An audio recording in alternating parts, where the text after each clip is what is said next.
A good friend of mine known as Mark was an average fisherman, and him and his dad used to always go out fishing whenever they could.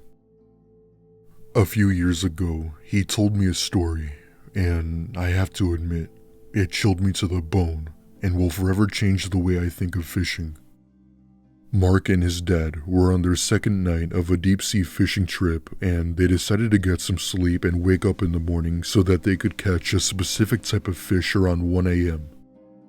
They only had a small 20-footer boat, but the weather was extremely pleasant and the sea was calm, so they figured it would be a successful night for them. At around 12:30 in the morning, they start to set up their gear and get their bait ready when they hear a loud splash on the opposite side of the boat. At first, they thought that it could have been a large fish or some gear that had fallen in, and they go over to see what it was. Floating face up on the surface of the water was a young woman who looked to be no older than 30. She showed zero signs of decomposition or bloating and looked very peaceful, and she looked as if she had been in the water for, at most, a day or two. She had been wearing a simple white skirt with a blue top, which both seemed clean and in very good condition. She showed no signs of damage like having been beaten or attacked, and her eyes and mouth were both shut. At this point, they both were really freaked out about the whole thing and wanted to make sure that she was okay, and tried to wake her up by shouting at her. She showed absolutely no signs of movement, and the splashing around they were making only caused her to float further and further away. When she gets a few meters away, Mark runs to get a fishing rod, hoping to get her in that way. When he came back, the woman was nowhere to be found. They frantically tried looking for her with the spotlight, but the body was nowhere in sight. They sailed the boat a good half-kilometer around, but they never saw her anywhere. Eventually, the Coast Guard ends up coming, and Mark and his dad were both pretty interrogated to make sure that they hadn't murdered someone, but nothing ever became of it. As far as anyone knows, there were no links made to any known missing women in that area they were fishing in. The thing that still freaks them out about this whole incident is that before they left, the boat was thoroughly checked out and there was nobody else on board but them. They were far away from land or any other boats. The time between the splash and the discovery was about 30 seconds at most. That was the part that shook them the most. That her appearance was preceded by the heavy splash on the water, suggesting that she had entered the water from their own boat.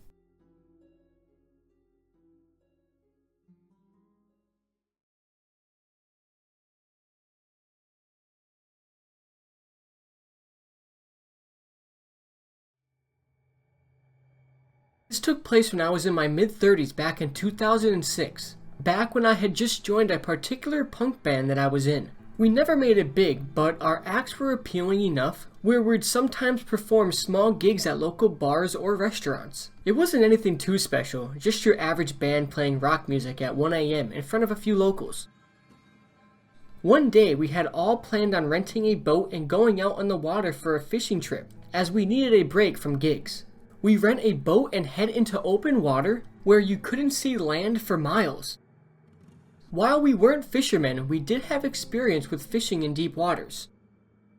Fast forward to around 8 p.m. It was starting to get dark out and the sun was beginning to set. The boat we had rented was about a 30-footer and wasn't exactly meant for spending the night out on the water.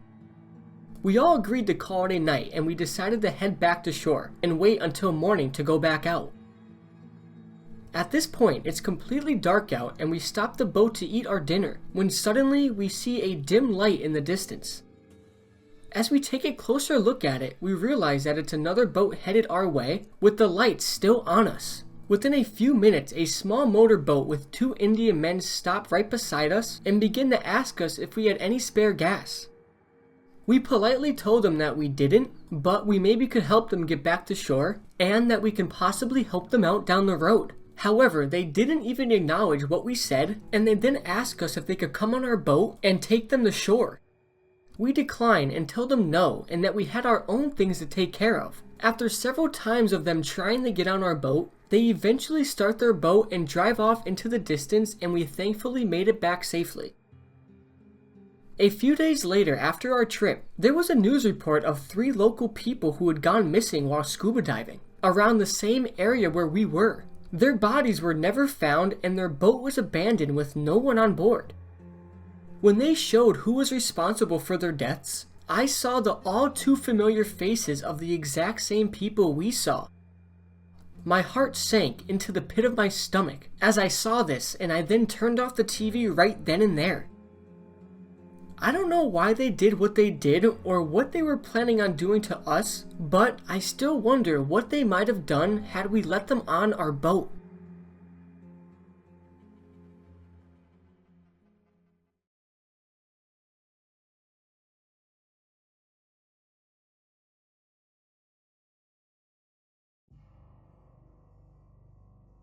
This took place in my mid-20s on a cruise ship with my family to celebrate my college graduation, when the ship was almost assaulted and boarded by modern-day pirates. This is by far the most terrifying thing that's ever happened to us, and I'm very thankful to still be alive. My family and I were taking a trip to a few beautiful islands just off the coast of South Africa.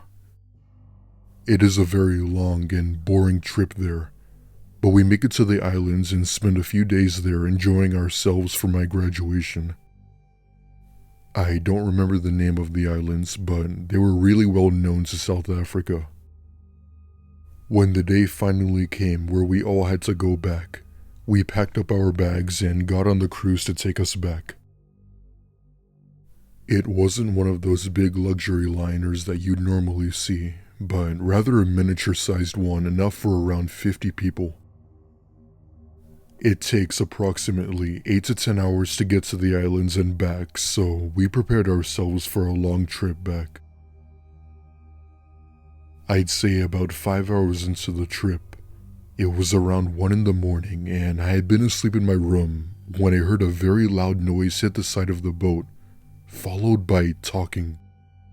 The rest of my family didn't hear it, so I get out of bed and walk out onto the deck and look to see where I heard the noise. The light at the bottom of the ship revealed a large green canoe with 5 men holding machine guns, and it honestly looked like something straight out of the movie Captain Phillips. One of the 5 men spotted me, and he quickly raises his gun and fires several shots while saying something in a language I didn't know. Several people began to take notice of the gunfire and come running out of their rooms, and it didn't take long for security personnel to take action. At this point, all security guards and the man below have all their guns drawn at each other. We were miles away from land, so I knew it would take hours for more help to arrive. All the while, I'm bawling my eyes out, fearing the worst. They were going to find us and kill us. I just knew it. Then, about 20 minutes later, a security guard comes in our cabin and tells us that they had left and that everything was fine. I breathed a sigh of relief, but was still overwhelmingly hysterical. At this point, the ship was surrounded by armed guards, and we thankfully make it back to Cape Town safely. We never went back to those islands again after that, and I always had a fear of cruises.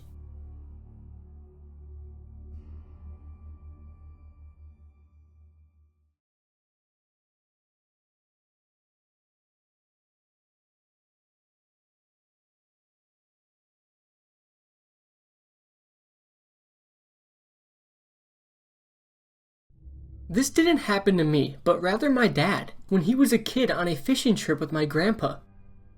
It isn't the most terrifying thing to encounter, but it sure as hell gave them the creeps. It was my dad's 16th birthday, and his dad, aka my grandpa, decided to take him out on a fishing trip as my dad loved the sport ever since he was a kid.